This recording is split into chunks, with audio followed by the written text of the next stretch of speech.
Hello, my name is Kiriath, and today we are going to talk about Necromunda.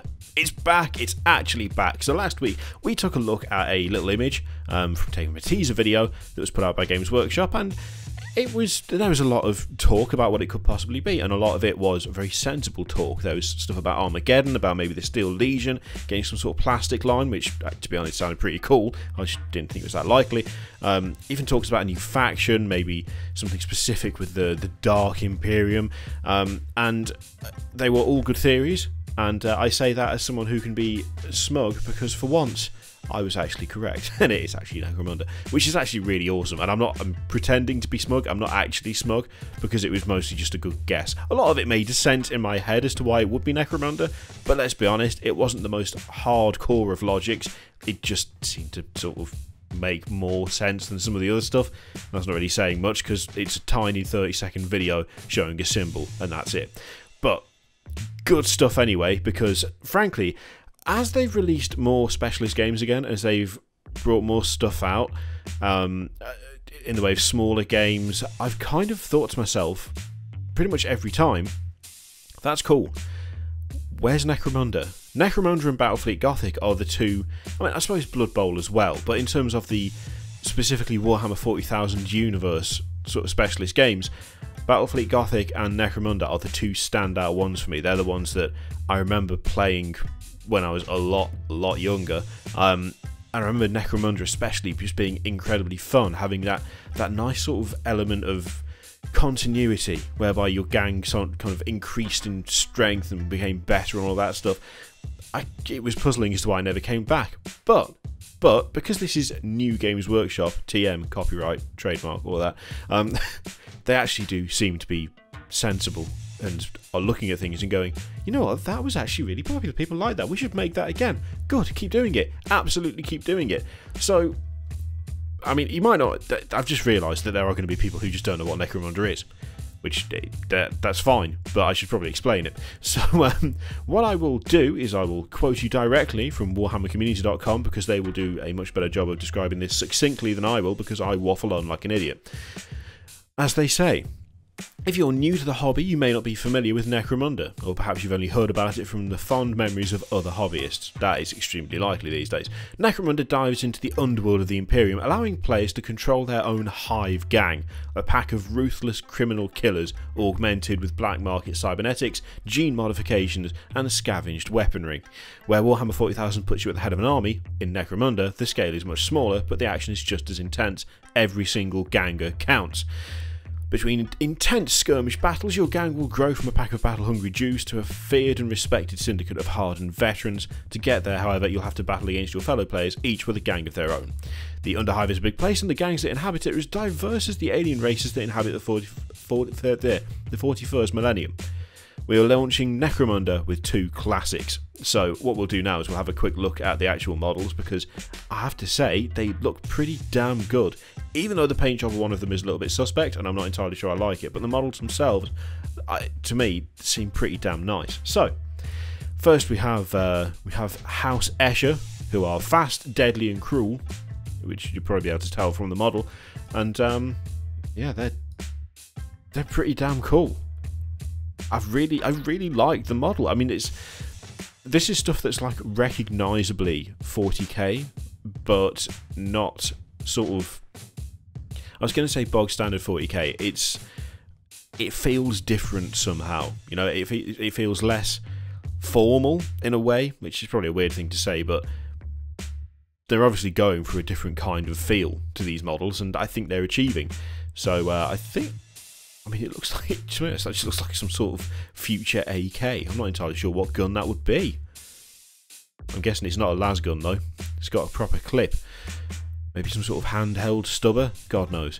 There's also this las, and I'm pretty sure that was the like the barrel of a las gun that appeared in the Warhammer Community Rumours engine thing. I'm pretty sure that's what that was, which again now makes sense. I will say I'm not sure about the paint job on this one.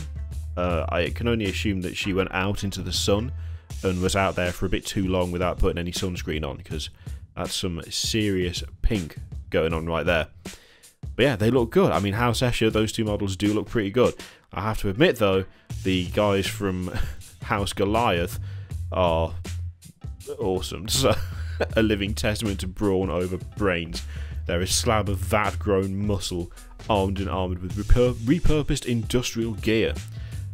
I mean, that just looks awesome to me. That looks quality. That is a little bit cornate in a way, I have to admit. That could easily be substituted as a cultist of Khorne. Easily. Real easily. Look at it. Jesus Christ. I'm loving the metal mohawk there. One madman. And then you got this dude. With, I mean, it says repurposed industrial gear. I don't know what industrial gear you would repurpose to create what looks to be a giant revolver shotgun. But apparently that's what they do. So, good for them. Nice. Again, I really like the models.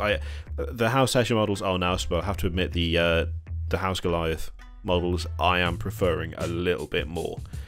It might just be the paint jobs though, because as I say, that's not a good look. That skin tone is not a good look. What makes this even nicer though is this line down here. What makes these miniatures even better is that they'll be available in multi-part plastic kits. So easy to assemble, customize and paint into a gang of your own. That is music to my ears, because depending on the size of these things, they're not just releasing Necromunda, they are also releasing a ton of stuff for kit bashing. I mean, you could create entire penal legions for the Imperial Guard out of these guys, depending on the cost. Obviously, the price will be a big factor as to whether you want to do that or not. But you could, provided they're the same scale as everything else, which I would have thought they would be. But there's something about especially the House Goliath guys, that I feel like they might be slightly bigger scale than standard miniatures, to be honest. It's also something about the look of House Escher as well. The legs look a bit more well proportioned. I don't know whether can you see that? A little bit more well proportioned. Not like I don't know, actually. It might be properly proportioned. It's kind of hard to tell with all the gear around the belt and stuff, but they seem to be, if not true scale, they're not quite as squished. Yeah, it's going to be interesting to see what their scale is. I'd hope that it's either the same or at least similar enough that you'd be able to get away with using the different parts and stuff. But multi-part plastic kits is really important. I'm really glad they're doing that. And of course, now that they have confirmed it is Necromunda and Necromunda is coming back, that does mean that we'll start to see other stuff as well. It's launching with 2 gangs, as they say. But my sort of chat about... Now, see, okay. I watched another video last week talking about the fact that it wasn't even talking about Necromunda. It was someone saying that they thought that perhaps the symbol meant that our bites were coming back as their own thing, as their own faction, which would be cool. I have to admit, I would like that. But they didn't pronounce it our bites. They pronounced it Arbites, which someone said if you look at it, it's the same pronunciation as Astartes, which does make sense, but it's really hard to pronounce it that way because I think I've been pronouncing it wrong all this time.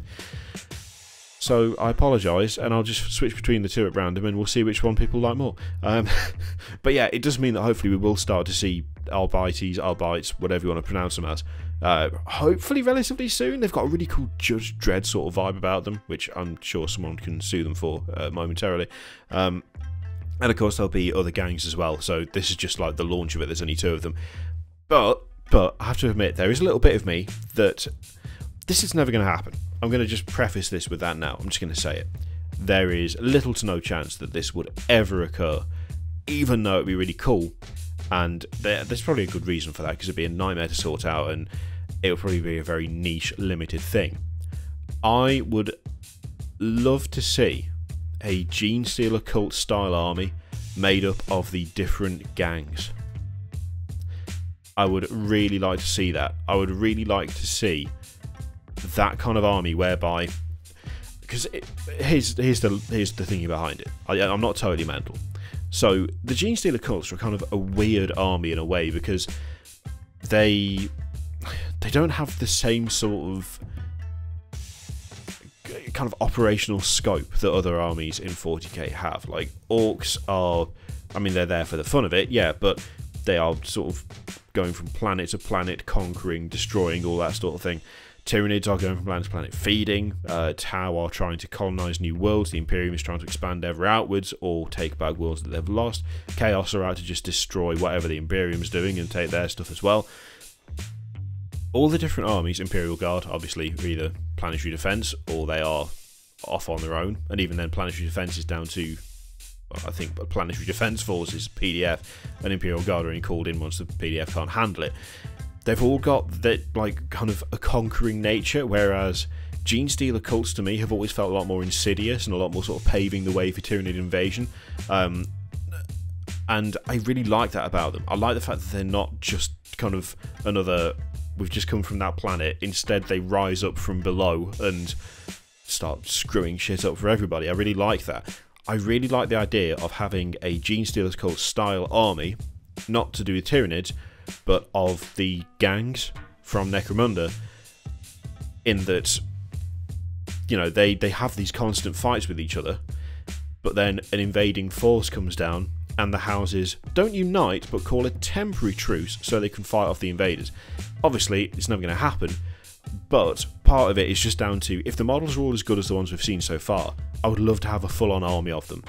And whilst you will be able to use these, hopefully, provided the scale is correct, or the scale is the same, as like cultists and stuff, it would be so nice to see like full-on customised like penal legions for the Imperial Guard.